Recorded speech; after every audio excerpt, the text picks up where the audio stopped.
Hello and welcome to the AVADirect live stream. Today we're building what I would consider a budget 4K gaming PC.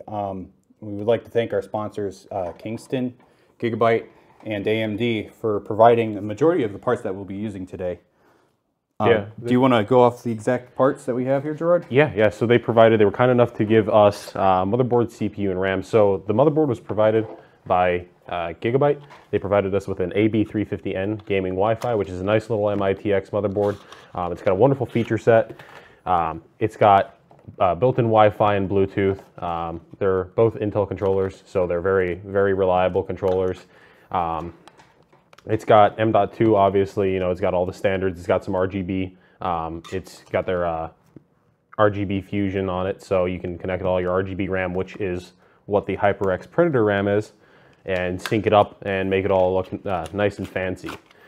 Now, as far as the CPU goes, we were provided with a 2400G, which is a nice little 4-core, 8-thread CPU with integrated graphics. Now, the CPU on its own is good enough to play games, but in the build, we're just going to be throwing in an RTX 2070 just because. Yeah, I would say this build is perhaps representative of somebody who maybe started off with a basic budget build and decided to upgrade along the way. Yeah. But it certainly is respectable in its own right. It's definitely a cheaper price point for if you wanted to get into 4K gaming. This is an ideal build for sure. Yeah, it's a very nice build. Now, as far as the RAM goes, it's 3200 megahertz. It's a 16 gigabyte kit 2x8. It's a very, very nice kit. It's very nice looking. It's clean. Hold up to the camera for him. It's clean. It's got nice little RGB strips on the top that sit flush with the cooler for the most part, so it doesn't stand out or anything along the lines of that. Like I said, it's very nice, very clean. The heat spreaders on it are fairly beefy, so they're going to dissipate a fair amount of heat too. So there's no worries about the RAM overheating or anything like that. Now, as far as the rest of the components go, we've got a EVGA 650 G3, which is a decent power supply. It's full mod. Yeah, it's nice. I like EVGA power supplies. They're simple. There's nothing too frilly about them. I do like the way that the cables are sleeved all in one unit. That's definitely my preference for included power supply cables. Yeah, and their warranties are great too. Most of their power supplies have about a 10-year warranty on them, which is very wonderful. Usually the power supply will outlast the rest of the system in some cases. Now, as far as the graphics card goes, we have a RTX 2070 WindForce from GIGABYTE as well. It's a very wonderful card, performs quite admirably. It's got 3 fans. It's got one of the fans are actually spinning in reverse too, so it adds to the cooling, reduces turbulence, and reduces noise to an extent. So it's a very nice card, performs admirably, so there's no issues with that there. Now, we also have a nice little Rio Toro case that we're going to be building out of. The case is very nice in the sense that it is the smallest, or one of the smallest, I should say, micro ATX cases that we've built in. It's definitely, it's up there. It's relatively unknown company. We received quite a few samples from them a few months back, and I went through, I would say, roughly 15 or so cases. All very nice for, again, a brand I've never heard of before. I think they'll be up and coming in the years. Yeah, their cases are definitely very nice. It's got a fair amount of build room in it, so there's not much concern with cable management and all that stuff. I'd say that's pretty much it, right? We also have Corsair RGB. Oh, yeah, that too. But yeah, Zach here is going to be getting started with the build. Yes, I have already test posted all of these components. That's standard here, and I would recommend that to be standard for anybody, because it's definitely disappointing to get a build together and then go, well, it doesn't work, because that does happen, and it usually never turns out to be the same part, because that's just how things go with computer componentry. You never know how FedEx or UPS is going to treat your parts. Oh yeah, and sometimes they'll even play soccer with the box. And that's not a joke. They definitely do. As a former UPS employee of 2.5 years, I can attest to that. Yeah. Well, anywho, we're also going to be doing a giveaway during the stream for one of these nice little Gigabyte experience packs. So with this pack, you get a few different things that are all fairly nice and decent. Let's see here. We'll start off with unpacking it. Can you hand me my wire snips over there, Gerard, please? Yeah, sure. 1 sec. Where are they at? Should be on the right side of that laptop. Oh, there it is. So in the experience pack, you get a few different things. You get a Aorus Hybrid LED RGB kit, a nice little pair of Aorus branded, Sennheiser earbuds. You also get a full-sized mouse mat that'll cover a good portion of your desk if need be. This thing's really nice. The material is fairly premium on it. Feels great. Scans the mouse well. And you also get, let's see here, a hoodie. A nice little Aorus branded hoodie. Now this will come in, I believe, small, large, and extra large sizes. So if you enter the giveaway, you'll just specify which size you want. That'll be on our Gleam.io site. The link will be posted in the chats, respectively, for each site, whether you're on Twitch or YouTube. And from there, we'll determine who wins the giveaway on the 1st of December, is when it ends. So whichever one of you wins is going to get a notification on that, and from there, they'll just cover shipping address, all that good stuff. Yeah, best of luck to everybody. Yeah. So make sure you enter the giveaway as fast as possible, because this is not going to last too terribly long. Here, why don't we take these boxes away, Gerard, now that I'm really getting into it. Yeah, getting intense. Yes, sir. So, anywho, Zach, why don't you tell them what you're going to be starting off with on the build? So, I like to assemble as much as possible outside of the case before putting it in. So when I'm dealing with a small cooler, such as the stock AMD cooler, I like to put it on first, as well as M.2s, RAM, anything else. Find it, in my experience, it makes it easier. My time here working at AVADirect, I would say I've assembled roughly over 1,000 computers. So, yeah, Zach, you get it down to a formula after a while. Yeah, Zach here is a very talented builder. He's one of our most experienced builders, and he definitely does a lot of good work. So watching him build is definitely an experience. Speaking of which, it's a good thing I brought some spare screws, because it seems like the M.2 standoff is missing. Looks like something was screwed up. It's probably because we've messed with this board a little bit already. Probably, yeah. And once again, we'd like to thank Gigabyte and AMD in Kingston for sponsoring this and providing all these parts. For sure. It's definitely nice to have, and they're all very high-end components. For the price point, I should say. Yeah. There's definitely always higher-end components. Their quality for the price, I would say, would be a more appropriate way of describing it. Yep. Right now I'm putting the M.2 in. The M.2 is on the back of the motherboard. It's like another one of those things. You need to evaluate what you're doing before you put it together, because if you put this motherboard in without your M.2, then, well, you're not going to be very happy.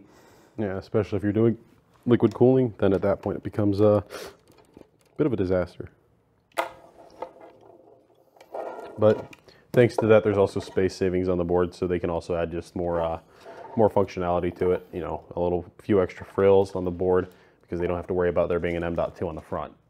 Yeah, I definitely do not blame Gigabyte for the decision to put it on the back, because it is an ITX board, and real estate is extremely precious on this form factor. Yeah, yeah. So now what Zach's doing here is he's just zip tying the cable and tucking it under. That's going to give it a much cleaner look than just leaving it dangling there. Yeah. He's also going to be twisting around the zip tie, it looks like, to snip it and hide the end behind the cable, which is another trick that we kind of do here at AVA to clean things up with cable management. Yep. Let's see. Let's get some of this stuff out of the way. I believe I have all the cables on the power supply that I need. I like to put all the cables I need on first, because it just makes life easy. So it looks like I have everything I need. I'll probably put the cable extensions we have here on last. I have some nice black cable extensions that I will be using. Yep, they're all individually sleeved. Those don't have heat shrink on the ends, right? So they have very clean ends. Yeah, no visible heat shrink, so they're very nice cables. They look clean. You don't have to worry about there being a mess in the system or anything along the lines of that. So now Zach's going to be working on installing all the components into the case. You know what I did forget to bring? It's my magnetic tray. You know, no matter how hard you plan ahead, you always forget something. Yeah, that's always the case. Yeah. Oh well, it's all right. I'll be fine. Perpetual state of forgetting. So first thing I like to do, here I'll tilt this so you guys can see. So I untwist tie everything. Any pre-done cable management I usually always undo. Now forgive me if I'm incorrect on this, but I assume your build ritual starts off with plugging in the front I/O first into the board, correct? And then dealing with the rest of the cable management? It depends. It depends on what order it is, because I usually work left to right on the back of the case, and it looks like we got this twist tie stuck in here. There we go. Yeah, it really just depends on the case, and I have not yet decided how I'm going to tackle this one, but it usually just kind of falls together. At this point, I don't really think about it too much, and it just clicks. Yeah, it just clicks. Now this case also, it comes with 2 pre-installed case fans, so you don't have to worry about purchasing fans additionally if you buy this case in one of our builds. So you're all set on that. The goofy thing about this case though is that you can't fully pop out the hard drive cage with it installed. What I mean by that is it's kind of backwards, so I'm going to take a minute to take this out so I can take out the accessories. Thumb screws aren't quite thumb screwing. They're not quite thumb screwing. Yes. Man. I think I'm actually going to leave the cage out of this build just because of the fact that we're not dealing with any hard drives. Yeah, clean it up a little bit on the inside. Now, removing the cage in this allows it to take a micro ATX board. That's correct, yes. Allows it to take up the MATX. Yeah. So like we said earlier, this is a very tiny case, especially for a case that's capable of taking a micro ATX system. So if you're looking for something very compact and you want to do a micro ATX build, maybe you have options to expand to SLI or something along the lines of that later on, this case is definitely a good choice for that. I'm going to have to correct you there, Gerard. I think you misspoke about the SLI. We only have 2 oh, that's a good point. Yeah, ports. Yeah. Yeah, that's a good point. It's all right. We all make mistakes. Yeah. I believe we have all the standoffs we need in this. Yes, sir. I/O shield. You have the motherboard box over there? I believe it still has the I/O shield in it. I do.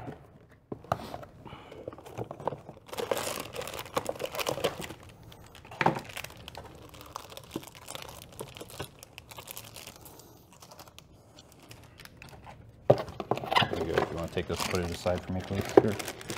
Now this board does also, just to kind of mention, back to the Wi-Fi that's integrated on the board and the Bluetooth, it also does come with an antenna, so you don't have to worry about anything being integrated and having weak signal like some other solutions. Even without the antenna, I found in my experience, just because of the fact that if you look at this here, it's got wires running to the back for the antennas, just that little bit. If you're within a decent range of your Wi-Fi, it's going to pick it up just fine.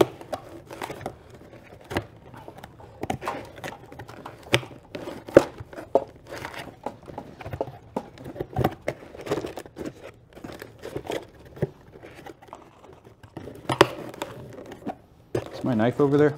Yes, it is. Thank you.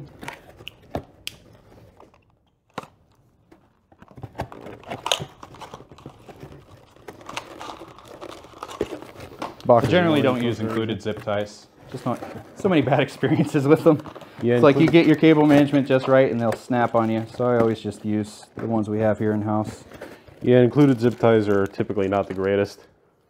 Yeah, I mean, some brands are definitely better than others. I think it's mostly just the budget cases that I have problems with. So now they're all my nemesis. Yeah, usually they're good enough to maybe hold back a few wires or something. But if you're trying to tighten something down a good bit, they'll just snap on you. It's something we see fairly often with some of these cheap zip ties. That's why we use our own cheap zip ties. Our own cheap but decent brand zip ties here that are fairly durable, don't really break too terribly easy. Oops. It is definitely a nice thought, though, that most case manufacturers include zip ties, because if you're just building a case at home, you may not necessarily have a whole lot of zip ties lying around like we do. Yeah. There's definitely certain conveniences we have here, being a professional system integrator. Such as proper tightening patterns on motherboards. Oftentimes you'll see people just sort of willy-nilly go in a circle when tightening down these screws on a motherboard. We go in star patterns. That's kind of the industry standard to go in a star pattern. That's what Zach's going with here. Now you think that's a point that I shouldn't have to bring up, but unfortunately it is. Yeah, I usually go all the way around and then I'll tighten them. Yeah. Because I find that if you tighten one corner, then you may find that your other corner doesn't line up, which is fairly annoying. That's why you always want to just sort of run it down a few threads on each corner, going in a star pattern or crisscross pattern if it's a mini ITX board, like this one where it only has 4 screws. And then from there you'll just tighten it down slowly but surely. That way you don't flex the motherboard or anything, because that's one of the worst things that could happen by tightening in a circle is the motherboard can flex, and then from that point traces on the board can get damaged or other components could fail. Looks like power supply screws are missing. Can you hand me that container of spare screws, please? There you go. That's why it pays off to come prepared. Mostly. Yeah, mostly prepared. I did forget my magnetic screw tray. Yeah. So.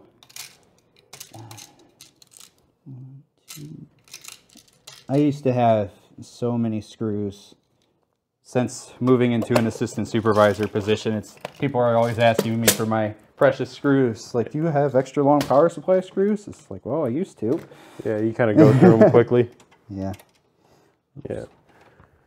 Now to go through some additional features on the board, I guess it's also got 2 USB 3.1 Gen 2 ports that are Type A. So it's fairly good for a small board to have something like that on there, especially with more and more USB 3.1 based devices coming out these days. It's also got excuse me. It's also got a built-in HD audio headphone amp. It's an ALC 1220, which is a fairly decent headphone amp in case you're wanting to run something high-powered with higher than 80 ohm impedance. I actually did not know that this board had an amp on it. That's surprising. Whoops, looks like I cross-threaded that a little bit. Let's fix that. Yeah, definitely don't want to force screws. If they feel difficult, back off and try again. Yeah, cross-threading is definitely not good. It's a good way to ruin a component or a case if it's got something that is integrated, like say an integrated standoff, or maybe a bracket that has threads in it. At that point you have to take a tab and retap it or just replace it entirely. Yeah. So you always want to be careful. I had to retap quite a few things. Mm-hmm. It's just something that happens. Yeah. It's all part of the game, but definitely helps to use caution first rather than having to fix it. And that goes for anything really working on PCs, working on cars. You always want to be careful when screwing things in. I learned my lesson. Yeah, Gerard and I are both car guys. Yeah, working at Audi before I came here, that was a lesson I had to learn quick. All right, let's see. What do I want to manage first? So right now, I'm looking to see where all the I/O is. Normally it's pretty automatic, but ITX boards are all a little different. So it looks like this one has the I/O on top. Yeah. So most boards typically have it at the bottom, or even sometimes on the bottom right-hand corner of the board, on the side. So right now I'm separating out the cables so I can layer them properly. Looks like they're all a little bit different lengths. Oh my, that one's gonna be a bit tough to reach. Oh well, we'll make it work. Yeah. What is that? Should be able to. Power LED. Got extensions back in production that normally I would be able to take care of, but we might have to leave that unplugged for this build. Let's see, so those up here. Normally I would be leaving this on its feet for the assembly process, but trying to make it a bit easier for you guys at home to see. Now the whole logic with moving left to right and starting off with the I/O for cable management purposes is because it's easier to get the small cables all done first and then put in the big cables when you want to get it all nice and tidy. In general too, I/O connectors can sometimes be a pain to plug in, so it's best to get it out of the way as soon as possible. That way later on in the build when you're already tired and wanting to get it over with, you're not swearing at yourself trying to get those connectors plugged in.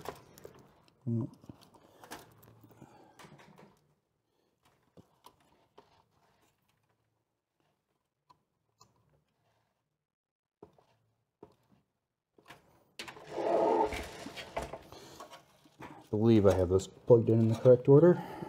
Did you get them all to reach? Let's see, I still need to try with the power. Okay. I believe that should be able to get there. I might have to go slanty ways, which, again, if I had the extensions on hand, I would not normally do this. No, that's not going to reach. We're just going to bundle that up with the rest of ones. But like I said, that's normally not something we would do. Yeah, typically if it's too short, just use an extension and it's done with. But in this case... we don't have them. Yeah, we don't have them. That's all right. So kind of got to make do. We will make sure to fix that before this system goes out for review.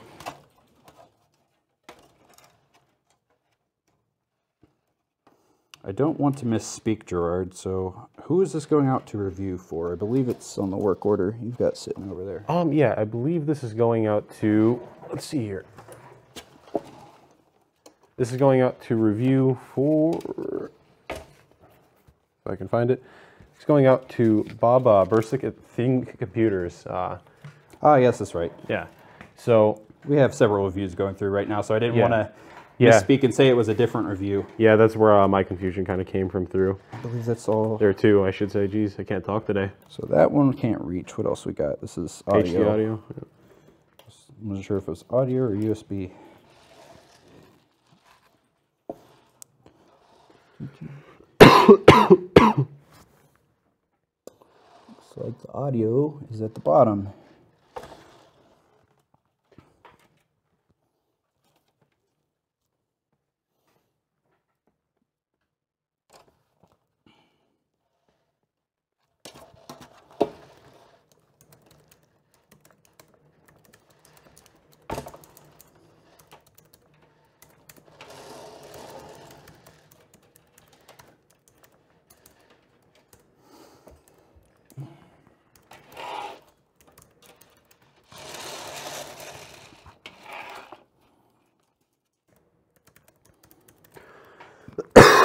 Now, one of the common misconceptions I think a lot of people have about choosing your parts for a PC, excuse me, is that if you want the highest end gaming performance, that you, like say the highest frame rate, you have to have the highest end processor. Now, while in some scenarios that's true, especially in the lower resolutions, I believe that this build, let's say if you used it with 4K,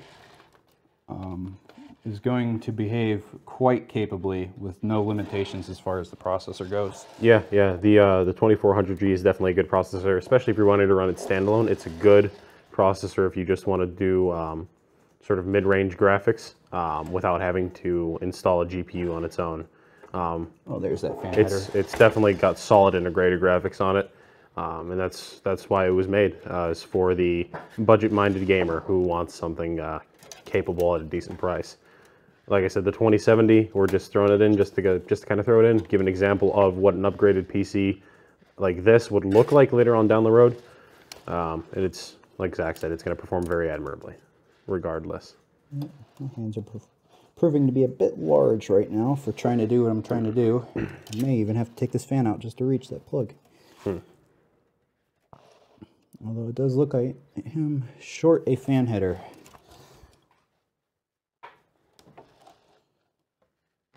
That's okay. We can address that later.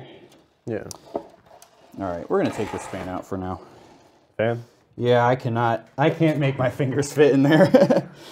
Yeah, that's the ITX builds are definitely they're fairly difficult, and if you're trying an ITX build at home, it's like don't be frustrated if it isn't going that smoothly, because it's just normal. Yeah, that's the one downside with small form factor builds is is it's difficult to reach things sometimes, especially if you've got big hands like Zack or I. Gerard especially, I can't imagine you'd be able to. Yeah, mini ITX builds are the bane of my existence. I like them because they're small and compact and they can look nice. Right, they're great once you get them together. Yeah, once you get them together, they're wonderful, but getting them together is a bit of a struggle sometimes. Yeah, like I said, we were down a fan header, so I'm going to leave that fan out. We're probably going to put that back in with a fan splitter before we send it out for review. Yeah. But for now, this will work for what we're trying to accomplish.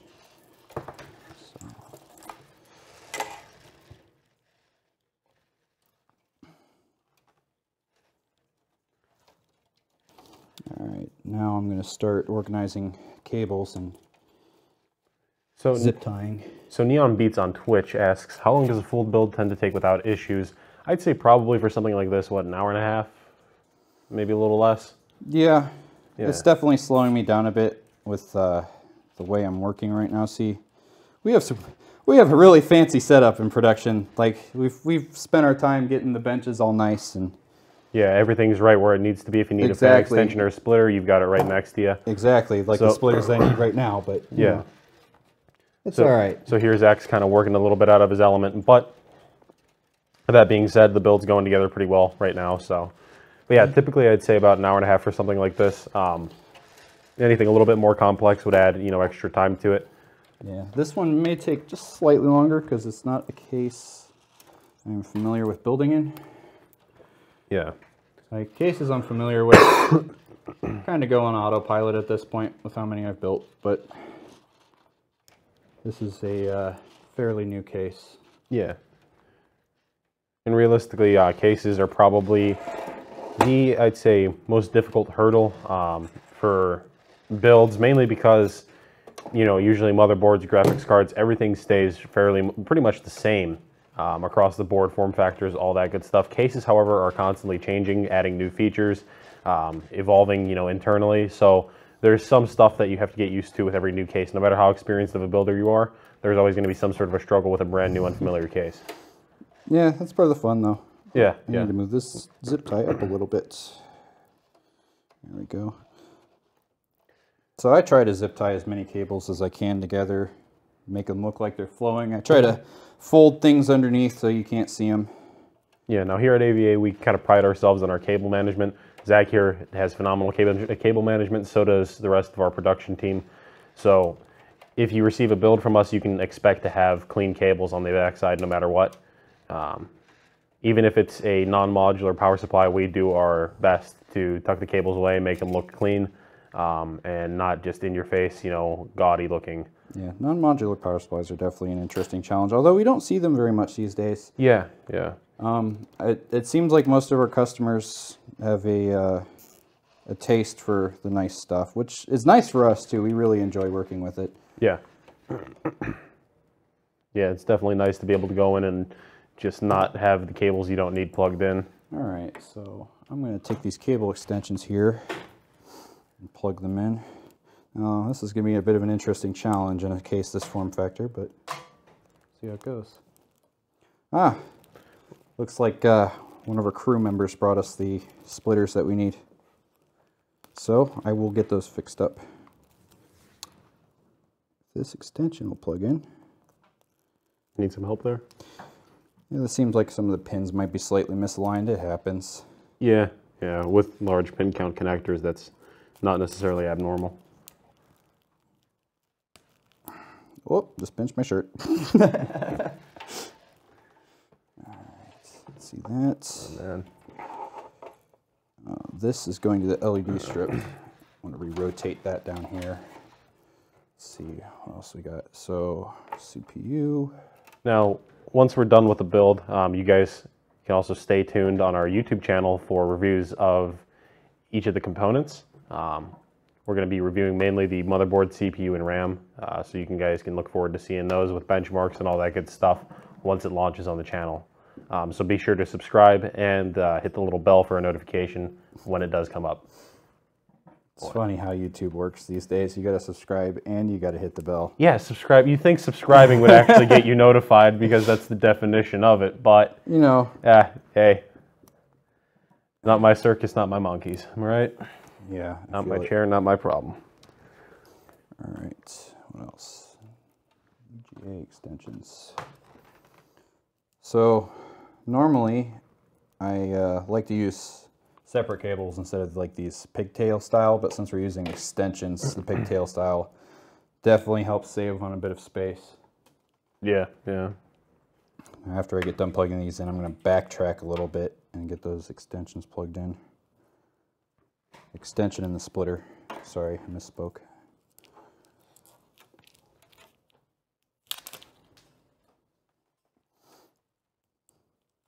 Now, while we're kind of waiting here for the cable management to get done, I guess we could probably go over some projected performance figures.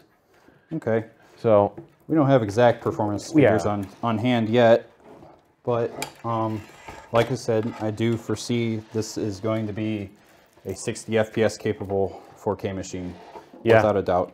Yeah, I mean, with titles like Battlefield 5 coming out and all that good stuff. Come back here, table. This PC will probably perform very well with intensive titles like that. I'd expect Battlefield 5 to be able to run minimum, 60 FPS, 4K. You'd probably run most intensive titles like Assassin's Creed Odyssey as well at around that same performance figure. Now with RTX on the RTX card, that kind of is left to be seen with games that come out more and more with RTX enabled. Right now with Battlefield 5, the performance figures aren't the greatest when RTX is enabled, but that being said, that's one game. I was really disappointed to see how it was performing with RTX. Yeah, on 2080 Ti's, it was what, I think sub 40 in most cases on Ultra. Yeah, it was something like more than cutting the performance in half, wasn't it? Yeah, and that was at 1080p. It was running at, I think, close to 40. I mean, maybe it's optimization issues. We're still early into this. That's what I'm kind of thinking too, because I think once we get some more games coming up with RTX, especially with the different modes, because Battlefield 5 is reflection-based, Tomb Raiders is shadow-based. I don't think Tomb Raider's gotten the patch yet for RTX. So we'll kind of see what the different RTX modes have to offer in terms of performance. I'm curious to see how well Metro Exodus performs with RTX enabled. I definitely am as well. I'm a huge Metro fan. Yeah, I've replayed both games. I'm going to say at least 5 times. Yeah, no, 2033 and Last Light are wonderful, especially the Redux editions. Neon Beats on Twitch says BF5 isn't selling amazingly, I hear. Yeah, I'm not too surprised. They got slapped with a lot of controversy and a lot of heat over some of the things that they did and said with the game, the direction they took it. So it's not too terribly shocking that it's not selling amazingly. And it also, I guess, one of the main points against it too is that it seems like it's just Battlefield 1 reskinned, which I kind of agree on. Typically, new Battlefield iterations have been almost like reskins, not to the full extent, but at least more recently. I know the transition from like 2 to 3 to 4, they all felt like their own game. Yeah, for sure. And that's when DICE definitely got a lot of their popularity. Yeah, BF4 I think is when the whole reskin claims started to kind of arise, because it was very similar to Battlefield 3, but it still felt like its own game. Then Hardline came out, or was it called Hardline? The police-based one that was based off BF4. That was a straight reskin. It was. I almost forgot about that. Yeah, I think everybody played it for like 2 months and then it just died. Yeah, that came out. People ended up not liking it very much, and then Battlefield 1 came out. That was great. Nobody called that a reskin, and now Battlefield 5's out. And here we are with what is, I'd say, probably a reskin of a previous game that's been out for 2 years, that was taken in a very disappointing direction and is not performing very well with NVIDIA's most touted and advanced feature set on a card to date. Yeah. Now, whether that's the fault of NVIDIA or EA DICE, that's left to be seen. You wouldn't happen to have a flashlight on you, would you? Flashlight? Maybe even your phone? Zach, you're asking for a lot here. I know. Well, I'm used to working with a bit more light than we have here in the studio. I'm trying to make sure I don't get the front power LED on backwards. That's all right. I'll put this fan in while your phone's turning back on.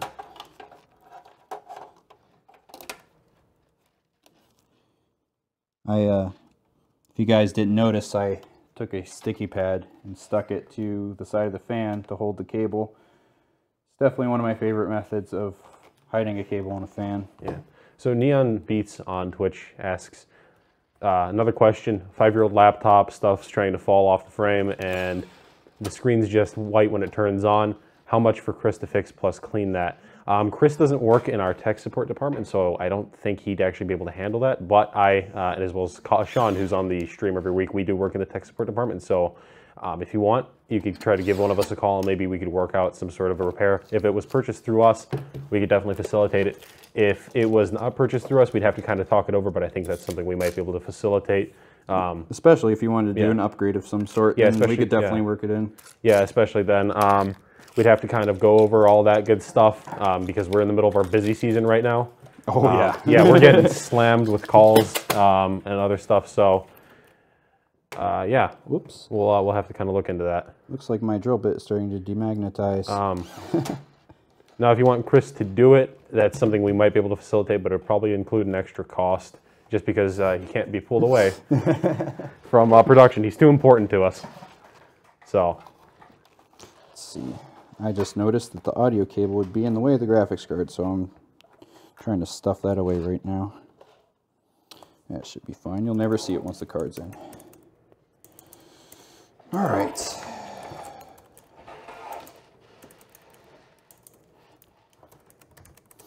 If you guys have any questions about what I'm doing, build methodology, please let me know, because I've been doing this for so long, I might be missing things you guys want to hear me talk about.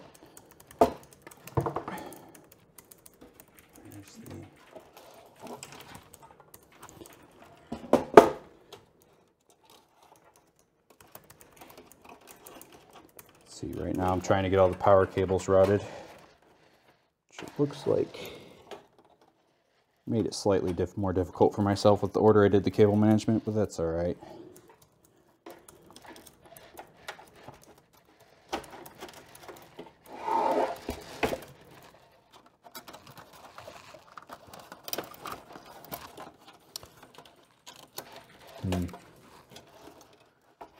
So Zach, I'm being told we're too serious. Are we too serious? We're too serious. I don't know. I usually don't talk that much when I'm building. Is this serious enough? Listen, I need you to. I need you. Hey, me seriously? Hey, I need you to stop talking and get to work. Right, of course. Yeah. Time is money. Time is money, and listen, we don't have all day. All right, I have to get out of here and go home, yell at some people. You know. Oh my gosh, I flipped this cable the wrong direction. Silly me. I'll take that back out and fix it. There's definitely easier ways to route this cable that this case is obviously meant for, but I'm trying to hide it. So I'm shoving it through the top portion, which is meant for the CPU power and the front I/O in this case. So, opinion on FH4's Fortune Island. I assume you mean Forza Horizon 4? I haven't actually seen it yet. Zach, have you seen that? Seen what? Forza Horizon 4's Fortune Island. I have not. I do play it a lot. Yeah, I know. I haven't played Horizon 4 in, I think, what, 2 weeks it's been since you beat that record of mine, and I've been... Oh, I've been beating records left and right. I've been contemplating going on there. You still haven't beaten my jump record, though. Your jump record? Oh, no, I'm never going to beat your jump record. But that speed trap where I was like rank 700 in the world and you're like rank 600, yeah. I blasted through that with the AMG CLK. And you're like 211, I think, now. Yeah. I'm in the 200s. I haven't gotten on since then, mainly because I've just been too focused on Assassin's Creed Odyssey, which is a phenomenal game, by the way. Yeah. I definitely am enjoying that. But once I do, you can expect to see those records get beaten. Come on, hands. But no, Fortune Island's definitely something we're going to have to look into. I assume that's the new DLC, because I remember they were talking about adding a new portion to the map. Holy cow, I cannot get my fingers to work on this connector. There we go. Hey, we did it. All right.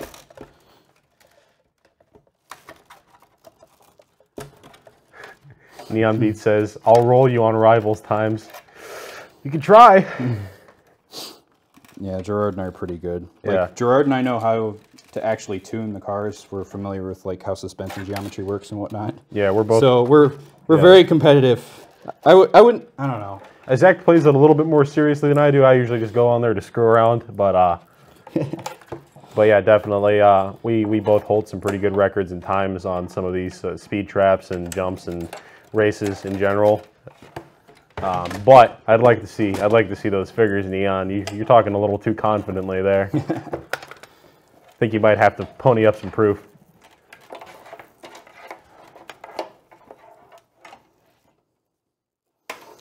All right, cable management is always the part that takes the longest, especially in a build like this. This is a lot of cables for a little case, but we're gonna make it work.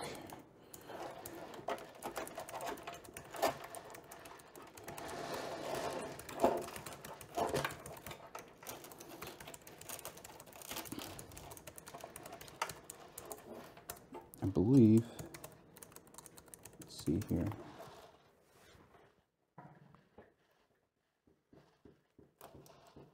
Still need to get that plugged in.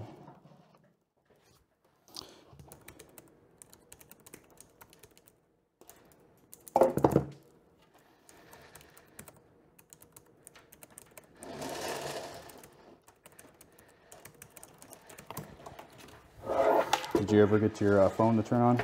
Oh, that's right. I forgot you needed a light. We got so caught up in Forza Horizon and talking back at each other. Yeah. There you go. It's definitely weird working out of order because at this point I usually always have my I/O plugged in. So I was just like, oh yeah, we have to backtrack and do that. So I need to make sure I'm not plugging it in backwards. Let's see. Because the most motherboards, I would say 97% of motherboards have the polarity of the connectors listed. And usually the polarity only matters for the LEDs because buttons are polarity agnostic. Yeah. Unless if you have some sort of weird setup. Yeah, they're fairly simple too, so realistically 9 times out of 10 it doesn't really matter too much. I'm not sure how I'd pronounce that, if that's supposed to be Max Hugh. Do me a favor, hold this light over. Max Hugh on Twitch asks, what would a PC like this one be best used for? So this is kind of what a perfect example of a budget PC that's been upgraded would look like. So it would start off with, like, say, the 2400G CPU, which would be used for gaming at lower settings. I'd say low to medium, at decent frame rates, at least 30 FPS plus. 1080p. 1080p. Yeah. And then from that point, you'd throw in something like the RTX 2070 or maybe like a GTX 1060 and bump it up to something that's 4K capable. Yeah, the interesting thing about high resolution is your processor is not really a limiting factor. Yeah. At least not nearly as much. Now, if you throw some ridiculous horsepower at it, you could put it in that situation. But I would say this 2400G paired with a 2070, fairly balanced for high resolutions. Yeah. And this build too is specifically catered towards gaming. It's not really going to do you as well in workstation related applications as something with a beefier CPU would do, but it's definitely great for gaming and just general browsing. Also, due to the size, it's good for being able to fit on the desk if you have a small amount of space, or taking to LAN parties, going over to a buddy's house to do some VR related stuff, what have you. It's very good for portability. Yeah. Let's see. The nice thing about like a processor like this too is heat. Yeah. So you're not so worried about heat, because in a small build like this, it tends to get harder to cool your higher core count chips. Yeah. So it's definitely great. Definitely nice. There's more than one reason why this processor is a great choice in this situation. Oh yeah, it's a very well-rounded processor. Viper Demon 6819 says on, I assume that's Twitch, right cable management that can be oh so annoying yet completely satisfying when done. Clean kind of job. Yeah, no, definitely. Yeah, I've definitely taken on some serious challenges, and I refuse to walk away with it looking half arsed. Oh, it was on YouTube. Yeah, no, cable management is probably my least favorite part of any build until it's done, and then I'm satisfied with myself, because it's like you put on all the work to make it look nice and tidy, and while you're swearing and cursing at yourself while you're doing it, at the end, it looks great, and you don't have to worry about people looking at the electronic version of spaghetti inside of your PC.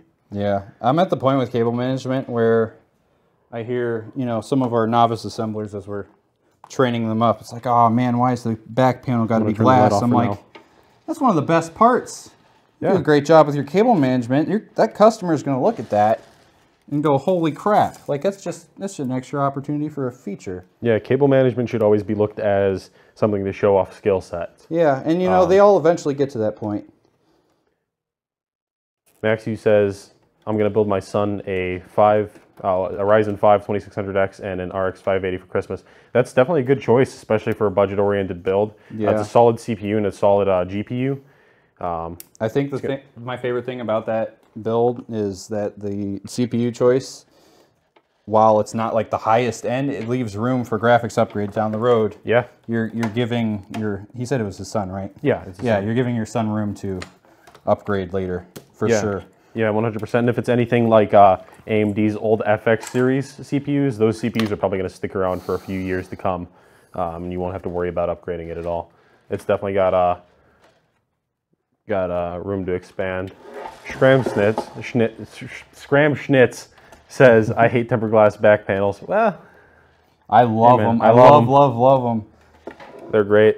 Yeah, if you guys see any of our reviews in past couple of years out in the wild with the glass back panels, I believe I've built all of those. Yeah. You should check it out. Our some tempered glass cases where they have tempered glass back panels don't really make too terribly much sense. Like the which one is it? I think it's the new Cooler Master Cosmos that has a tempered glass back panel, but then it has covers for the cables, or is that a different? No, maybe it's a 1000D that I'm thinking. No, the Cooler Master does have a glass back panel and it has covers for the cables. Yeah. I like it because it's not extremely restrictive like the Corsair 570X's back cable cover. Like, it's useful, but you can't cover everything. Whereas with the Cooler Master, if you plane it out appropriately, you can hide just about everything and only show off what you want to show off. Yeah. I'm having difficulty deciding which way I want to put this cable. Now, Max Hugh says as well that his son's going to stream and game at 1080p 144 hertz. Gaming should be fine. I'd say streaming might add a little bit of difficulty because streaming will always add an extra load to the CPU and GPU that will reduce gaming performance. So he might need a Ryzen 7 CPU or potentially an external system, whether it's a laptop or something else, running like an Elgato capture card to take the load off the PC. Actually, let's leave that. That, or at the very minimum, he'd have to lower his settings a fair bit if he wants to stream and game at the same time. And that goes for, that goes for even high-end hardware. Streaming will always put a very intensive load on hardware, no matter how high-end. Yeah, mostly CPU. And what, again, going back to how you have a stronger CPU than GPU, it's definitely a good setup for that. Yeah. Got my strap cut stuck there for a second. Ah, darn it. These thumb screws are not thumb screws. They're plier screws. We like to yell about that in production. Oh, we like to yell about that in RMA, especially when you guys use... They're called thumb screws! Especially when you guys use Loctite. Hey, we got to do that for shipping purposes. Now, we wouldn't really recommend you guys at home use Loctite, but since we have to ship our systems, Loctite is... It's very important. Loctite's very nice to put into a system, definitely. It keeps components from getting loose, at least components that have a concern of coming loose during shipping. So that's why most of our PCs arrive intact, is because they're held together very well. But when it comes to repairing them, oh man, I hate Loctite. Hey, it's all about how the customer receives it, not what we have to deal with. Like, we will often make things much more difficult for ourselves just so the customer doesn't have to deal with the bull crap. We're all about customer experience, so we want to get the system to you intact, as fast as possible and in as good of a state as possible. Right. And nobody's happy if it arrives broken. And we're willing to sacrifice ourselves and our luxuries to be able to make you guys satisfied. So oh, actually says it's a dual PC setup, Ryzen for his game, and then streaming rig is an FX 8320 and RX 470. That's something very similar to what Wes has, I think. I think it is. I think Wes has an 8350, if I'm not mistaken. 8350, and I think definitely getting up there in age, but still, still. I think people are surprised when they realize the FX series is still capable of gaming, because everyone always gave it so much crap because it was behind when it came out as far as performance goes. I want to say it was about 30%, 20-30% behind Intel when it came out. I think it was like 15, but maybe a little less. It came out at the same time as Ivy Bridge, and then it just gradually fell farther and farther behind. And everybody likes to give it crap, but and then there was the whole works. Yeah, it works very well. And there was the whole thing too of how it wasn't technically an 8-core, technically, quote unquote. Oh, wasn't that because what level cache did it share between 2 cores? Was it the L3 cache was split between? I think it was L3 cores? cache was split. Yeah.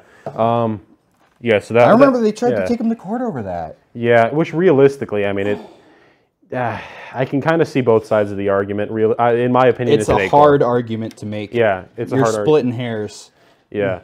Let's see here. But yeah, no, the FX 8320 and RX 470 is definitely going to do very well for a streaming PC. In fact, it could even be used as a backup gaming PC if he ever decides to have like a buddy stream with him or something along the lines of that. Neon apparently says he's going to nail some Forza times for us. All right, yeah. Shoot them over to us when you do. I'd like to see. Yeah, tag us at AVA. Show us your times. Yeah. And I'll respond back with better ones.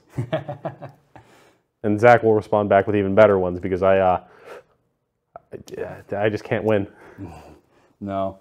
And I refuse to use the McLaren Senna too because everybody's using that to get the best time. So I'm just like, okay. Yeah, I definitely didn't use it. What car have people not used that I can smash times with? And I found that the McLaren CLK GTR is pretty good. You mean the Mercedes? Yeah, did I say McLaren? Yeah, you said McLaren. I did mean to say Mercedes. My bad. How dare you?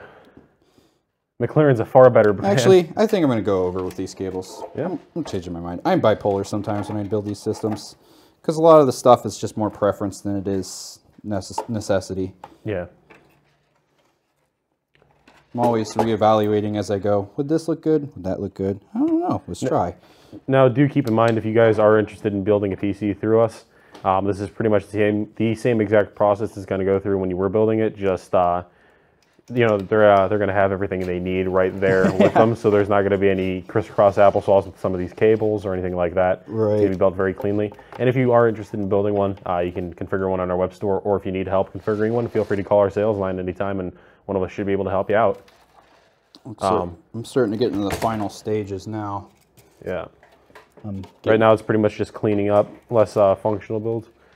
Getting there. I like to sleeve the cables before I tie them down. Or sorry, not sleeve. I like to comb the cables. Neon Beat says Forza Horizon 4 is booted. Give him a track and a name. How about that speed trap up in the north? What was that called? What one was that called? Pull up the map on, on my laptop right there. That's the one that we've been competing the most heavily on. Yeah. I probably have a picture of my phone somewhere, but I don't have it turned on at the moment because it's almost dead. Aridana says, "Lol, that's the mentality of all PC builders. This or this. No, this. Yeah, yeah, definitely." I don't think, man. When I was putting together my my PC or my current system, I should say, I think I spent about 4 days total assembling it. I could have realistically gotten it done in a day, but I kept changing my mind about everything. I think I went through, I want to say 10 tubes, just redoing the organization of my hardline tubing and how the tubes were routed, because I couldn't pick a routing for them at all. That's kind of where I'm at with our build coming for CES. I'm just like, been asked to pick the parts out for it because I'm going to be doing a heavily modded build, which stay tuned on that, by the way. I think you guys will be very impressed. But it's been going back and forth like crazy. Like, do I want this part or this part? It's like, what's going to make for the best mod? It's like, there's so many decisions and nothing's necessarily right or wrong. Can I see your light again? Yeah, sure. I'm trying to get these cables in the right order. I hate to twist cables when I start putting combs through them. Oh, Max Hugh asks, what's the recommended DDR4 specs for gaming nowadays? How many gigabytes in CAS? So CAS latency I found doesn't matter as much nowadays as it did back with DDR3. Typically I recommend this CAS latency of 16. Would you say that's fair? It really depends on your speed and which processor. Yeah. See, Intel processors are almost not affected at all by memory speed, but AMD, or CAS latency. But AMD is mostly affected by memory speed. Memory speed is the most important. CAS latency has an effect, but it's always better to have better speed. Yeah, I'd say a general good rule of thumb is, which is fairly universal, at least from what I've seen from my experience, is a CAS latency of 16 and a speed of 2666. That's kind of a good universal one. That's usually about what I stick with for Intel systems these days. For AMD systems, I definitely like to see a little bit faster memory. AMD processors these days are definitely happy with 3000 to 3200 megahertz. Now, you do have to be careful.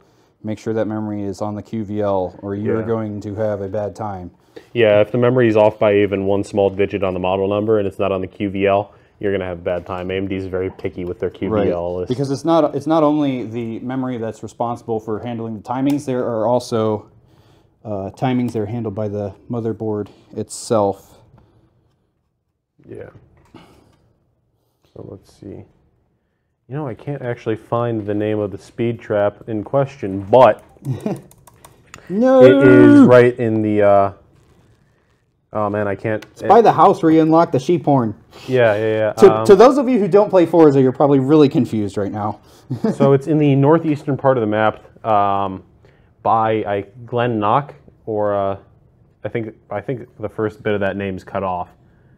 Yeah, Glen. Oh, of course, it's a screenshot with a new race over. Yeah, just top.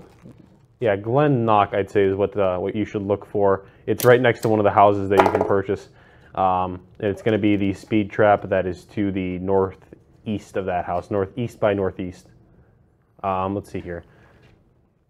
That's Child's Play, Gerard. I was expecting a full race, but it just gives me a... listen.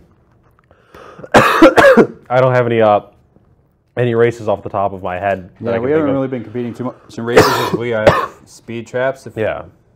Speed traps are a good... I'm sure we'll get there once both of us are like in the top 1,000 on all speed traps and speed zones. We're going to be like, well, what races can we smash now? Yeah. Didn't answer the gig. Oh, my apologies. I forgot to answer how many gigs of RAM, too. Oh. So I'd suggest probably for gaming, just 16 gigs. 16 gigs is nice. And see, we're in a weird transition period with memory for gaming because it's like typically you end up using like 10 gigs of memory. So it's like just over 8. But it's better over than under. Yeah, and 16 gigs is a good universal amount in case he ever wants to dabble in video editing or like 3D animations with the Blender, stuff like that. Or if he's got a lot of Chrome tabs open because Chrome is a resource hog. Chrome, why are you eating all the RAM? Hey, it's hungry, man. Chrome, no. Chrome, stop it. All right, that was a little more difficult than I was expecting, but yeah, we're getting there. These cable combs are a bit undersized for these cables. Just a touch. Just a touch. So it's taking a little bit longer than I expected. As long as they fit, they fit. Yeah, once they're there, it doesn't matter. Yeah. So now you're just finishing up the cable management, correct? That's pretty much all that's left on the build. For the CPU EPS power, I just got done with that. Okay. Top 700 range. Yeah, I'm in the top 600 here, in the top 200 on that one, right? Yeah, 250 something last I checked. I mean, people are always, it's always moving down little by little. Yeah. The reason I say that speed trap specifically is because it tests skill and the car, too, its handling capabilities. You have to start so far back to get up into the records on that speed trap. It's ridiculous. Yeah, and there's like 3 tight corners you have to make it through. Yeah. Like at full speed with no brakes. And the 2 tightest corners are right before the actual trap itself. So that's what makes it very difficult. Because you can't get it up to its maximum speed for the most part. I believe I forgot a cable at some point. I might have to go back out of order ever so slightly. Did you know? Now that occurs to me. Yeah, I always do that with LED strips. Ah. It's okay. We'll get that figured out. So now we're here. We're using Corsair LED strips. Yeah. Corsair LED strips. So these are nice because you can control them through the Corsair Q software. Yep. So if you have Corsair RGB fans, you can sync them up with the LED strips. All that good stuff. I'll take this back off your hands. You can set the other one down. And make it look all nice and frilly, and set whatever color scheme you want, whatever pattern you want for lighting. Yeah, adjustable RGB is fun. Yeah, yeah, it's definitely great to have. It's not necessarily my style personally, but yeah, I don't know. It's like, for me, it's like you've got the color you want, and then you're done. So I mean, yeah, I don't know. Some people really like to play with it. Well, that's the nice part too. If you have a set color scheme and if you want to change it, you know, you just flick the lights and you're good. Yep. So, me, I personally always just keep mine at a very light blue, almost borderline white. But if I ever want to change the color scheme on my build, it's easy to just hit a button and change it. See, I'm a lot more old-fashioned in the sense that You're boring. I am very boring.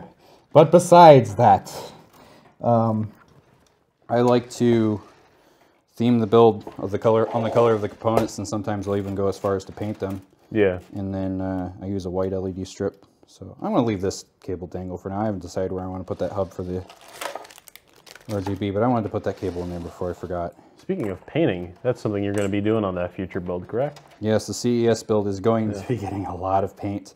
In the past, we've outsourced, and to put it kindly, I have not been happy with the results. So I'm doing it myself, and we're gonna get it done right the AVA way, because the only way to do it right is to do it yourself. Yep. At least that's how I feel. Oh, most definitely. That's a good way to think about it. And I find that if you do have to trust somebody else, it's usually good to trust somebody who has that same mentality. I know Gerard has that mentality, so I often rely on him for many things.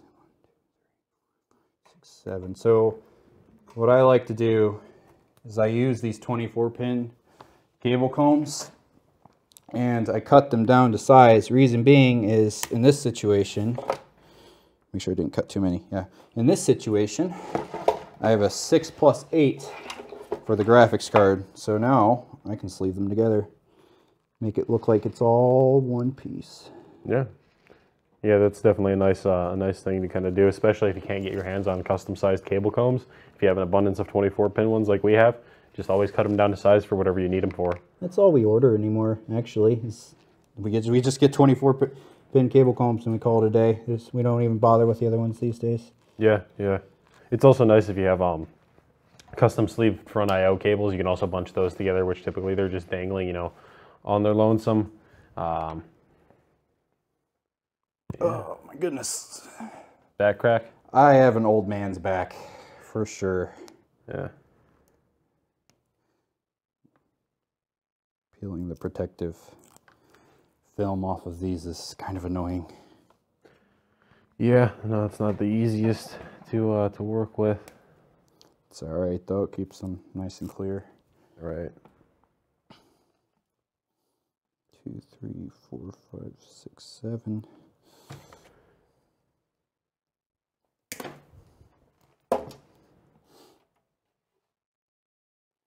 Oh my goodness, I'm suddenly dying of thirst. I'm going to step off camera for a second and take a drink of water. Do your thing.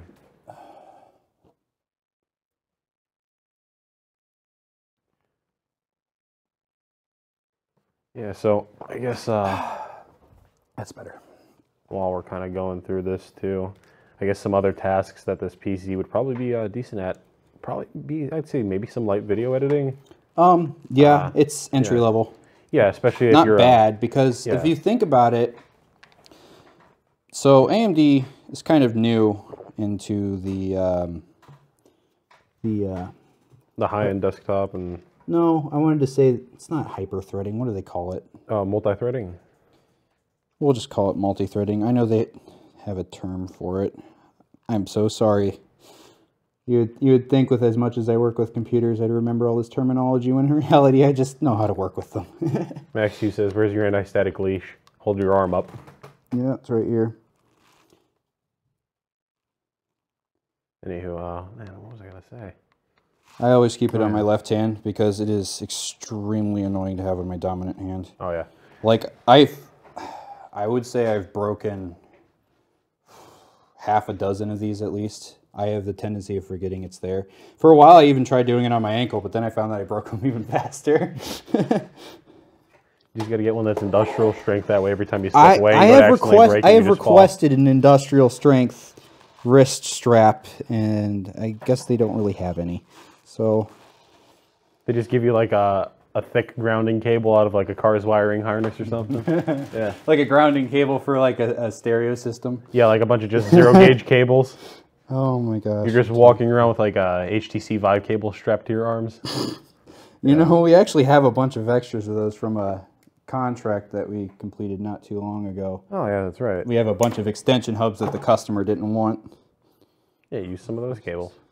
Link them all together. I'll Make own. it so you can walk around the building with an ESD strap constantly on you. Customize without compromise. Why should you compromise on how far you can go with your ESD strap? Man. I like our slogan, customize without compromise. I do too. Yeah. You know, people roll their eyes at me when I just say puns with it. It's like, but I can't help it. It's like I feel in tune with it. Maxie says, I like that case. Where can we get one? Well, you can actually get one on our site at AVADirect.com. I believe we have them available individually, but we definitely do have them available for builds, as far as I'm aware. If you're not interested in that, though, it is a Riatoro CR280. I believe they're also available on Newegg if you're just looking to build it yourself. As we realize, not everybody wants to order a pre-built, and that's fine. I think he specified he was going to buy one through us. Did he? Maybe I'm mistaken. I might be thinking. I don't have my glasses on, so. Yeah, I think I might be mistaken. See, I got my glasses smashed in a mosh pit about 2 weeks ago, so I'm kind of flying blind, literally. Metalheads. I know, right? It's probably not the smartest thing to wear them, and I wasn't expecting it as tense as it did, because like I'm used to going to like death metal concerts, and I'm like, okay. And like this was like, I think it was, I don't know what the exact genre was. I'd call it like emo metal. I went with some friends. That was probably one of the craziest mosh pits I've ever been in. Really? Yeah. Huh. I couldn't believe it. I need a longer zip tie. Here at AVA, we like going to public gatherings and smashing into each other. I'm going to turn my light back off. And by we, I mean Zach. Yeah, myself and Joe Mundy, who's our head of marketing and head of sales, we're both metalheads, and we often go to concerts together. He likes smashing into people too. Yeah, he does. Although one of the concerts we went to recently, I'm sure if he's still watching, he'll mention in the comments we went to. It was quite a ridiculous mosh pit. It was supposed to be at the Agora in Cleveland, but it ended up being in like some smaller venue that was like a bar, and like there's too many people for the area. And everybody was like getting smashed.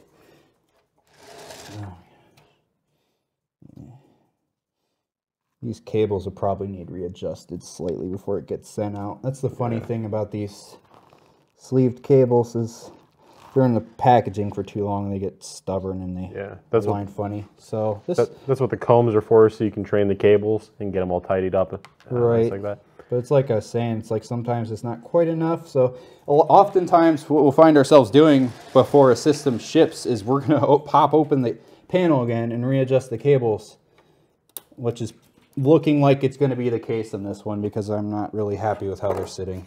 Right. But need to start somewhere.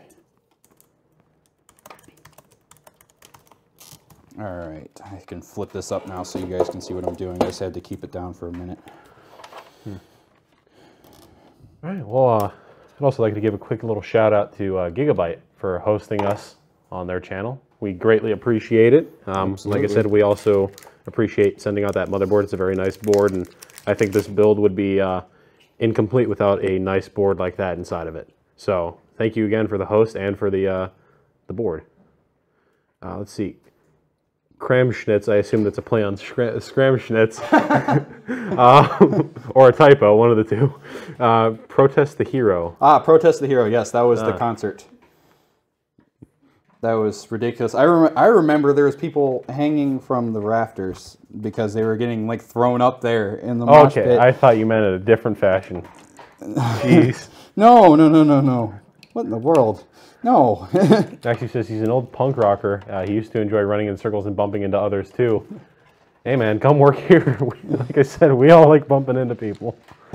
Especially me. I don't know my own size, so quite frequently I'll just knock someone down where I want to put this. Let's decide where the LED strips go first, and then we'll decide where that hub goes. Oh man, you know what? I'm just gonna go ahead and say mounted externally for ease of access.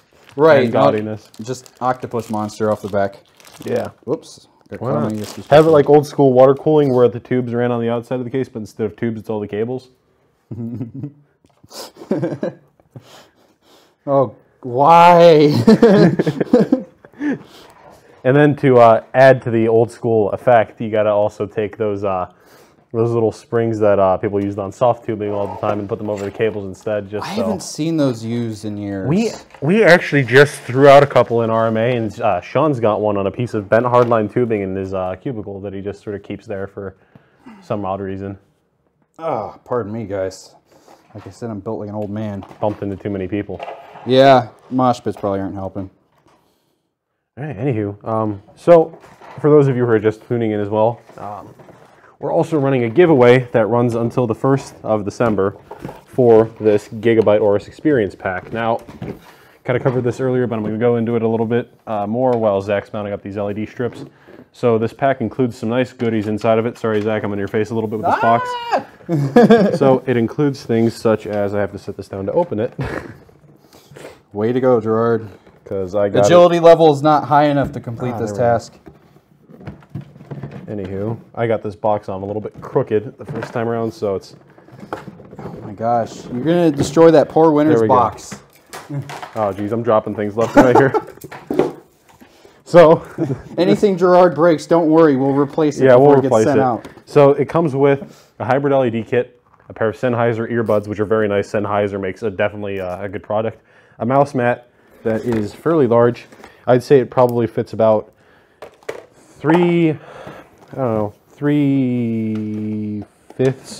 to half a desk. It also comes with a nice Aorus branded hoodie. It comes in small, large, and XL, I believe are the sizes. It's a very nice hoodie. It's got a very nice material that it's made out of. It'll keep you warm in the cold months of winter that are coming up. Unless you live in California, in which case, I'm jealous. This is the mouse mat. It's a very nice material. It's nice, dense weave, so it's not going to get dirty as easily as most other mouse pads would. And it'll also pick up the laser a little bit better on your mouse, so it'll scan a lot nicer. It'll move smoothly across the surface. My goodness, I just realized I am a silly man. I put the rear fan on backwards. Did you know? Yeah. We're going to fix that real quick. All right, anywho, I'm going to package this back up. Oh, and how could I forget? It also comes with a hybrid LED lighting kit, which is very nice. It's just an LED strip. It's RGB. You can change it, set it whatever color you want it to, make it fit the theme of your build. That's always nice to have if you're going for a specific theme and you want it to be lit up, but you don't want it to just be bright white light. Or even if you want to just go with a rainbow build and have it flash in all different colors. You could do that as well if you need to. I have to crawl under the table for a second. I just lost one of the rubber spacers for the fan. Now, back on the topic of Zach putting the fan back backwards, I'm actually going to show you guys how he kind of came to that conclusion in case some of you are unfamiliar. So, it might be difficult to tell on the camera here, but most fans will have 2 arrows on them. One is pointing down, which shows the direction the fan spins, and then the other one is pointing towards one of the sides to show which direction the air is flowing. So in case you're ever unsure about which way you have your fan mounted in your system, that's a good way to kind of look at it and tell. It's especially useful on airflow optimized fans because some of them have straight blades, so it's hard to tell. Like the curved blades, I can usually tell without having to look at that, but some of the airflow optimized, like I said, they're straight bladed. Maxu says that case would be great for lands with a drawer pull handle modded / bolted to the top. Yeah, actually. Wouldn't be hard to bolt them to the top either. Yeah. Give me a second, I'll tilt it up and show you. Yeah, there's a bunch of fan grill holes and mounting holes for 120 mil fans up top, or 140 mil actually. I know the first thing I'm doing after this stream is I'm remagnetizing this bit in this drill. But yeah, if you want to see the top, I would say those holes are adequate. You could probably use the fan holes if you wanted, or any of these other holes. Rarudu also asks, building in a tiny case. Yeah, so we're showcasing, I assume you're just now tuning in. We're showcasing what a budget mini gaming PC would look like after being upgraded. So we're starting off with a Ryzen 2400G, which is a good budget-oriented CPU with integrated graphics. It's good enough to play games. Good integrated graphics too. Yeah, good integrated graphics. It's good enough to play most games at 1080p at a bare minimum of 30 FPS with, I'd say, medium settings-ish. And then we're throwing in an RDX 2070 just to kind of show off the potential of it. The CPU is good enough to where the 2070, or to where it won't bottleneck the 2070. So it's definitely a good choice if you want to start off with something cheap and then add on to it later on. I mean, you could definitely build this right off the bat with this configuration too, if that's your preference. Yeah, you could do that, especially if you're just going with a gaming build and you're not going to be doing anything too terribly intensive on it other than gaming. It's definitely a good choice of components. It'll save you a lot of money on a CPU, and you can put that towards a better graphics card or a nicer case or a nicer PSU, RAM, whatever you want. I know all I do is game on my PC, and I have the older, let's see, 4790K. I've been running in my system for some years now, and I've been upgrading graphics cards consistently. Yeah. But I'm still running the same, 4-core, 8-thread, similar to what this processor is. This processor actually might perform a bit better than that because it's a newer... Yeah, newer architecture, smaller architecture. It'll definitely, I'd say, at least match the performance, if not outperform it. It's because it is an 4-core, 8-thread CPU. It's always interesting trying to figure out how you want to navigate your LED strips around a fan, because in this case, they can't be laid flat, and I just get them stuck. Looks like that fan might be coming off again. It might be. Back to what Max Hughes said about it being great for lines. It's already great for lines as is. It's actually a fairly small case, and with the builds on Nature not having any water cooling in it or anything of that sort, it's also fairly light, so you can just kind of pick it up and carry it around almost like a pizza box. All right, so we're definitely going to be taking advantage of the fact that this RGB controller has 2 ports on it. I was trying to do it all in one run, but that is not going to work. Garuda says CPU is easy to upgrade later on down the line, especially with the AM4 socket. Yeah, most definitely. I definitely like I prefer the pins on the CPU over pins on the motherboard. I prefer LGA kind of just because it's, I don't know, I feel like the retention bracket makes it a little nicer, especially if you're trying to twist off a cooler and maybe you pull it straight out a little too fast and it pulls the CPU out. But yeah, there's that way of looking at it. I find that the LGA is harder to fix when you damage it. Yeah. I mean, these are opinions formed from people who build a ton of them, so they're more or less irrelevant. But back to the point, I definitely prefer the on CPU because it's a lot easier to fix. Because what I usually like to do is I take some sort of straight edge and let's see, where's my cable extensions? While you're looking for that, I'm just going to go ahead and mention the price real quick. So the approximate price for this build, in case you guys are wondering, is about $1,600. And that's for all the components, not just the CPU, motherboard, and RAM. It's for the 2070, the PSU, the case. You'll get everything, all that nice stuff for $1,600. So if you guys are interested in something like that, feel free to contact one of our sales reps or shoot us an email or even just go on the web store and configure something along the lines. Now, anywho, you were saying with the CPU pins? Yes, I usually use some sort of straight edge whenever I bend an AMD CPU pins or get it bent. It's more often that I get it bent than I cause them to bend, but yeah. Again, that goes back to shipping, but it's definitely more manageable to fix. Yeah, it's fairly nice on those because there's fewer pins and they all sit straight up, so you literally just take a straight edge and just sort of flex it until it's straight on all sides. You know, you go in a kind of a cross shape. Whereas on LGA, because the pins are very thin and small and there's a lot of them and they sit at an angle in the socket, that makes it very difficult to repair. Now the value, back to the value of the system, roughly without the GPU, it's about $1,100. So even then, you know, it's still a fairly good price for what you're getting with it. And expandability is the name of the game. The CPU, while the small form factor doesn't allow for too much expandability, the CPU itself is powerful enough to handle a higher end graphics card. So you could definitely throw in something higher end later on if need be. Interesting point I'd like to make relating to what I'm doing right now. Ruru says, hey, why aren't you using those awesome Walmart Great Wall CPUs? They're awesome. Oh, the PSUs he means, right? Yeah. Yeah, oh my. I've watched 2 teardown videos on that so far. I watched Gamers Nexus and I watched Bitwit. Gamers Nexus received the wrong model. And then they were having problems returning it, I think, too, right? I think so, yeah. They were on hold for a long time. And then they actually did snippets of it in the video, which is hilarious. they paid for the correct model too, so it's not even like they showed the invoice in the video. Yeah, they showed the invoice and they even showed the packaging clearly stated that it was a completely different model, and they still shipped it incorrectly. And then, you know, this doesn't even get into how cheap they are, but then Bitwick Kyle, he got their cheaper model, and it came with the graphics card unplugged. Yeah, and the motherboards too is also some off-brand, like just generic motherboard. No, it was a Gigabyte. It was a Gigabyte H110M. I thought the one that Gamer's Nexus got was just some off-brand board. No, it was an H110M. I believe he said the what did he say? I think he said the DMI was a half-speed interface. Oh, okay. So, which is really strange. Yeah. Aruda says, don't drop anything on the LGA socket. Well, thankfully, we're working with AMD today.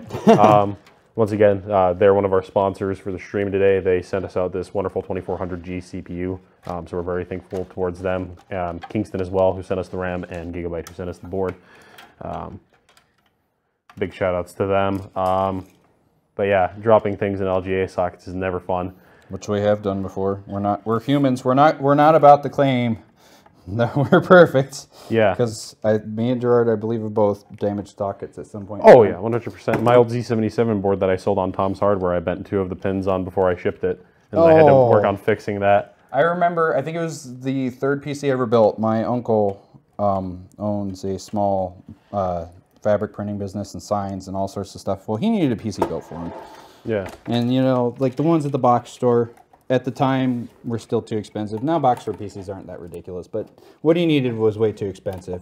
So I ended up helping him out, and I bent 2 of the pins in the motherboard, and I was kind of freaking out, but I managed to fix it. Yeah. Yeah, as long as you have a magnifying glass and a few needles, you can fix most LGA sockets. Let's see here. Neon Beats asks, what speed to beat? What was that speed? About 215.5, I think, was mine, and what was yours? I can't remember the speed. I just remember the rank. I think yours might have been like 216, 217. Regardless, if it's above 215, I think we'll call it good. Arudana says, oh yeah, and the hot glued USB 3 cable onto the motherboard. Yeah, that's right. I forgot about that. Silly. Oh man, I put one of these strips on backwards. Single channel RAM. Why Walmart? Right? Why? Well, see, with the RAM, I kind of see why they did it. Expandability, I guess. Not to mention, it's just probably easier for their techs who, realistically, judging by some of the build quality of those builds, don't know what they're doing to only install 1 stick. That sounds fairly degrading, like I'm calling them idiots or something along the lines of that. But I feel like they're probably just not qualified. They're probably just shoehorning in, you know, people that know a fair bit about, or a decent amount about tech, but not enough to build. But Walmart being, you know, a supermarket, not necessarily a tech-oriented company, they probably don't realize that there's more involved with building a PC than they think. So they just see the money. Yeah, they just see the money. So they're just shoehorning in whoever they can to build the PCs, and that's why you're only seeing such simple stuff on there, or, you know, such mistakes, is because they're just not willing to get qualified people on the job. It does seem like what they're doing is uniform, though, which is uniformly bad. I hated how that USB 3 cable was over the motherboard, like, or not the motherboard, the graphics card. Yeah. Talking and building is not my forte. Yeah, no, I feel it. So now, what are you doing here? What do you got going on here now? So right now, I am routing the cables for the LED strips, which, you know, me and my infinite intelligence put one of them on backwards, which is what you just saw me fixing. Yep. And so now I'm going to figure out where I want this hub. Now what you're seeing here, guys, is pretty much the final stage of the build. Aside from obviously, you know, loading Windows and confirming that and stuff like that. But yeah, this is pretty much the final stages. It's the finishing touches, just connecting up all the cables, managing them. All the core components are installed already. So this is all that's left. And realistically, if any of you guys decided, you know, take the endeavor of building a PC yourself, this is probably going to be the most difficult part. A lot of people view the most difficult part as being installing the CPU or the motherboard or the RAM, all that good stuff, all the components. Realistically, those pieces are like Legos. You know, you just match up the shapes and you're good. Whereas with this takes a little bit of a science. It kind of needs to be thought out and planned out a little bit in advance. That, or you just have to have experience with managing wiring, because otherwise you'll end up with some sort of a mess that looks like spaghetti on a plate, or doesn't allow the case panel to go on all the way, especially if it's a small form factor case where you're not working with a lot of room for cable management, which that's what's nice about this case too, that I like. For being how small it is, you do have a fair amount of room for cables. I mean, on the inside. You can see that Yeah, that's in about. there. It's got quite the gap in the back. It's almost like a full ATX build. That's about what I'd say. Half inch about? Yeah, about 1/2 inch to 3/4 of an inch of Oh my room, goodness, which is this is heavy. Which yeah, no, I've seen mid towers and full towers that have less space than that for cables. So it's definitely nice. Ardana says cable management makes me want to cry inside. Yeah, I think it does with all of us. No matter how experienced you are, cable management is always just a pain to do. I'm the only weirdo here. I actually like it. Yeah, well, yeah, you are. My supervisor at the time when I first started here, I told him how much I take pride in cable management and how much I like it. And being a new employee, this was my first build. He gave me like the most complicated thing we had at the time. I think it was like some sort of workstation. I think it was like a 5960X. It had 4 GPUs. It was in like a Lee & Lee case or something. It was crazy. And I just, I was like, you know what? All right, that's how we're going to play this. And knocked it out of the park. Yeah, see, I enjoy cable management and I take pride in it too when it's done. But when it's not done, I'm half tempted to throw a PC against the wall sometimes if I'm having to deal with a lot of cable management. Right now, I would say the final stage right now, what I'm doing right now, is definitely the most difficult. Is there a strip of Velcro over there by you? Strip of Velcro. I see tweezers and boxes and super glue. That's about it. Ruda says 1/2 inch is plenty of space. Yeah, that's what I'm saying. Like 1/2 inch is a very good amount of space, especially if you don't have a lot of cables running through the build. Could have sworn I brought one in. In a mini ITX system, oh, you bet, it's wonderful to have. Let's see. Next, he says, I have a CM Scout or a Cooler Master Scout. My son has a Corsair 200R and a Corsair Spec 03. All of them have much back panel room if you're looking for a new case. Yeah, no, those are also good budget-oriented cases, especially with the space they have for cable management. The 200R is a little bit on the smaller side for cable management, but it's still enough to where you can get by. Yeah, 200R compared to a lot of the other offerings it's just barely, I think. Yeah.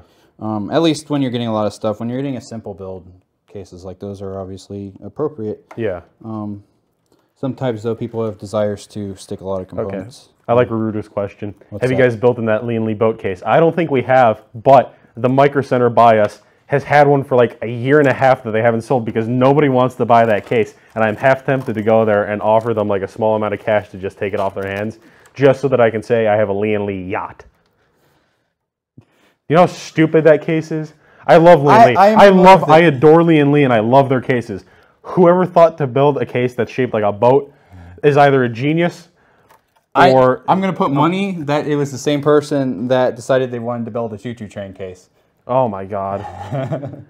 Ardana says... Watch, it's probably like the CEO of Lee & Lee like absolutely adores these things. And he's like, oh. He was probably on his yacht, extremely drunk, and looked at his designer for cases on the board and was just like, hey, you, boat time.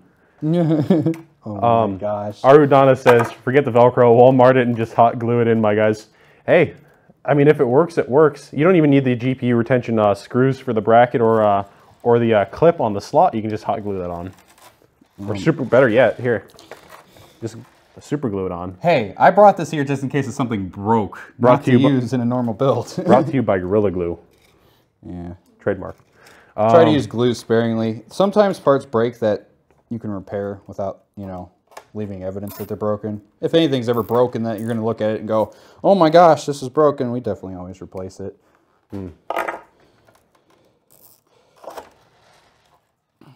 It's like I said, but it comes down to like wasting the customer's time. Like if I can fix something to a degree where, you can not tell it was ever broken, I'm going to. I'm not going to RMA it, delay the customer's order, and then the customer's like, well, where's my system? Like it's been over a month. All right, Neon Beats says, here's my bet. By next week, I got to beat the speed. I win, you show the clip, I lose. Y'all can hammer me on stream.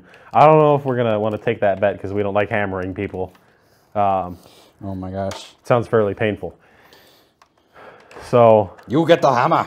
But I think a week is a little bit too fair of amount of time. I think maybe a few days more so. Oh wait, actually by next week. Okay, I misread that. Oh, yeah, that is a few days. That is a few days time. So yeah, that's fair then. Struggle bus. Choo choo. I am the conductor.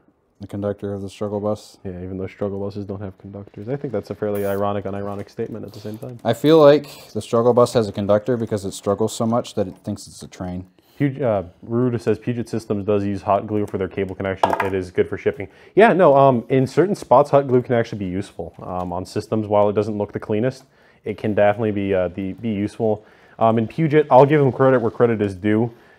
They do build decent systems for their, I guess, niche and category of systems that they do build. Oh yeah, I'm not going to hate on Puget just because they're our competition. That'd Yeah, be unfair to them. they're definitely a competitor of ours, but I'll give it to them. They do build a good PC. So we're not about that. You know, I have friends that ask me, you know, who builds good all-in-ones and stuff, and obviously I have a bias because I work here, but I'm not gonna sit here and tell you another company's terrible if they're not. It's just not, it's not my style.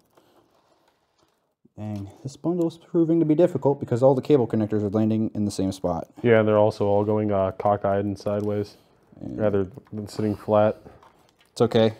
Look at that. You want some help? You want me to hold it down for you? Nope. All right. I have mastered the art of not having enough hands. And then I'll re-taper it together. Neon Beat says, so just to be 100% sure, you'll show my clip if I beat you guys.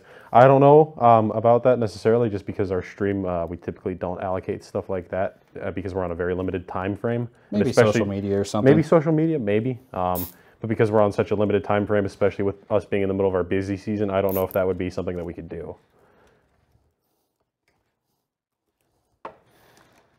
But tell you what, if you do beat my time, then I'll go ahead and sell you my most valuable car for cheap on Forza Horizon. How's that? What is your currently most valuable car, Gerard? The Koenigsegg 1-to-1, I think, is my most valuable. Oh. I put a zip tie there that I don't need there. So I'll sell that for minimum price. Yeah, nobody sells those for minimum price. You know, Do you still need the light at all? Because I'm going to... Nope. Okay. Right now, the car I'm trying to acquire in Forza is the McLaren F1 GT race car, which, funnily enough, happened to race against my favorite car in that game, the Mercedes MLK GTR, back in Le Mans in 1998. Mercedes actually beat it, surprisingly enough. But as far as the outright performance goes, McLaren's a little bit better. Yeah, the McLaren F1 was definitely that car was a beautifully engineered car for its time. Even then, it's by today's standard, it's still wonderfully engineered. This is tight. I'm definitely gonna have to test to make sure this back panel fits. Yeah.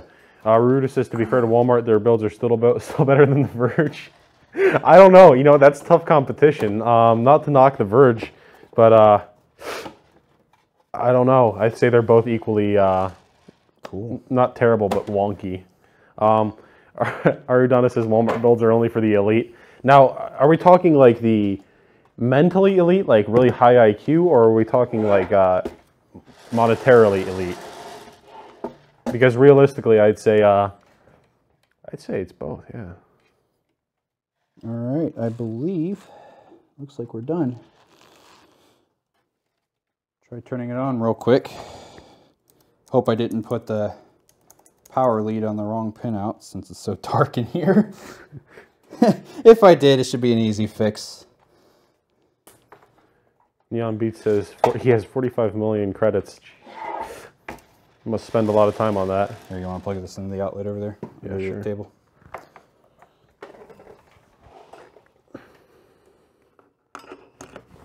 All right, plugged in. Hey, I got the right plug. Hey, wonderful. See, it's on. Look at that. It's on. It's glowing. It's on. Just it's like pretty. me when I wake up in the morning. No, it looks like everything's good. Both fans are spinning, all that stuff. Do not have a monitor on me at the moment, but normally it's the time when we, check, make sure all the components show up. Does anybody have any more questions before we get going out of here? Give you some time to leave your comments. I'll go ahead and just one more time really quickly mention the giveaway for anybody that's tuning in last second. Doing a giveaway for the Oris Experience Pack right here. There we go. Aorus Experience Pack. It's got a mouse pad, mouse mat that covers a good portion of your desk. Really nice, clean mouse mat. LED strip that's RGB. A hoodie that comes in either small, large, or extra large, which on our Gleam.io site, which is going to be linked in the comments, you can go ahead and mention which size you want when you win. All your info is going to be taken down then. What else does it come with? Oh, a nice pair of Sennheiser earbuds. And love me some Sennheiser. Yeah, Sennheiser is wonderful. And I believe that's it for the things that it comes with. So yeah, be sure to enter that giveaway. It runs through the 1st. We'll announce the winner sometime around then. I believe, are we going to announce on the 1st directly? Yeah, so on the 1st is when the winner is going to be announced. That's when it ends as well. So be sure to enter that as soon as you possibly can. Once again, I'd like to thank GIGABYTE, AMD, and Kingston for sponsoring us, and GIGABYTE for hosting our stream. We greatly appreciate it. So yeah, be sure to stay tuned for Monday when we announce those winners. Yeah, I'm going to put this front panel on here and give you guys a final look at what the system's looking like. And if anybody has any extra questions, be sure to enter them in the stream chat real quick, and we can answer them before we go. Yeah, we'll hang around for an extra few minutes. Yeah. All right.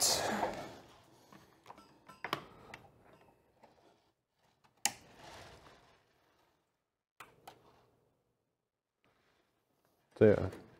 It's looking great to me. It's a nice, simple PC. So yeah, this is kind of what you can come to expect if you configure something similar. Nice, small, compact, well lit, and it's fairly silent even for what it is. Those fans in the that come with the case, they're not exactly premium fans, but they're nice and silent for what they are. Yeah, I think they might be Yate Loons. Yeah. I can't see it. Magnetic Freeze says, "Where's the CD drive?" CD drives, we don't really install much in our systems anymore. Get away with that. They've gone by the wayside. Most people are moving over to USB media. So, oh my gosh. Yeah, we don't really do CD drives anymore unless it's requested. It's not a common thing that people order these days either. Yeah, they're definitely going by the wayside. Oh yeah, USB media is taking over. I mean, Windows, all of their retail keys are now USB based. Installers instead of CDs and DVDs. I mean, usually in most cases, if you want to watch like Blu-ray movies or something, you just use an external drive anyways, because CD drives can definitely detract from the looks of a system. I like this case. One of my favorite things about this case, some people might think it's kind of gaudy, but I like the red accents that go along it. It's a nice subtle Especially accent. the Riatoro right here. It's I don't know if you guys can tell on your end, but it's actually a piece of metal that the Riatoro has been cut out of, and then they laid it over the red plastic. And it's subtle. It's not like any other, or most other red accents on PCs where it's in your face and obvious and you can see it, nonstop. This is very subtle, so you can get past it, even if you don't like red. Yep.